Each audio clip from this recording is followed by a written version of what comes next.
Floyd got angry at me, and from that point on, he's never granted me an interview. I've never gotten access to him. And I still remember fights where they said, look, you're not going to get a credential. And I say, that's fine. There's so many places, like the Kansas City Star foolishly took my archives down. It's arguably the greatest work ever done at that newspaper, and they took it down, which irritates me.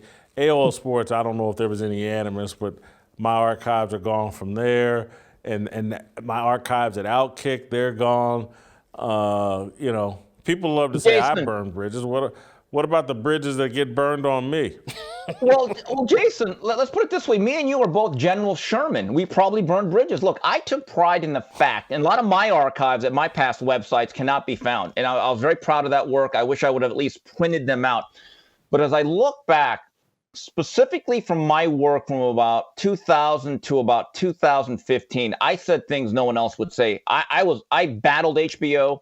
I took on the biggest people. I said stuff no one else would say about Al Heyman and his influence in the game. I would criticize people to a point where Floyd Mayweather will not talk to me. They won't even credential me for fights. And you know what? I take that as a badge of honor because someone taught me one time. I think it was Ron Borges of the Boston Globe. He said, Steve, if someone doesn't want to talk to you, that's fine. I've had that happen. But you could always talk about them. And I've said it before, and I'll say it again, and I'm proud of it. I'm the ballsiest guy. And when people say, well, Steve, how come you're not doing as much as you were? I said, you know what? First of all, I've moved on.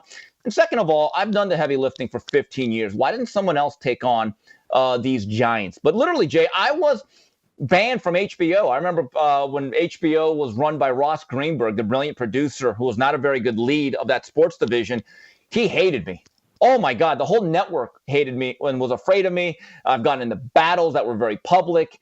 I've written stuff that's been used in court cases like the Manny Pacquiao, Murad Muhammad lawsuit. That stuff is very uncomfortable, but you got to have a bit of a thick skin to do it. But when it's all said and done, I can honestly say with a clear conscience, I did my job.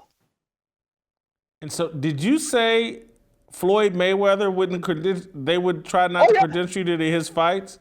Oh, yeah, I was Luther Campbell, banned in the USA, because I was the one guy. Look, this is the funniest thing. Floyd actually got mad at me because I quoted him correctly. Back in the year 2000, he turned down a $12 million deal from HBO when it was run by Seth Abraham, who was a very influential figure. And so I'm at a fight, and this is when me and Floyd were actually pretty friendly. And Floyd basically said, I'm not fighting for 12. Y'all going to have to pay me. Not when you're giving Nassim Ahmed this, and this. And this is when I was at Max Boxing. I made the mistake of actually quoting him correctly and using the quotes in context.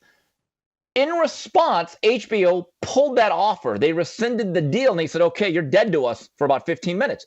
Floyd got angry at me, and from that point on, he's never granted me an interview. I've never gotten access to him. And I still remember fights where they said, look, you're not going to get a credential. And I say, that's fine. Because, Jay, I actually think it empowers you. Because a lot of these journalists, not only in boxing, but in all realms, they acquiesce for access. And they start becoming publicists because they realize, oh, if I say this, I may not get the exclusive. I may not be allowed behind the velvet rope. You know what?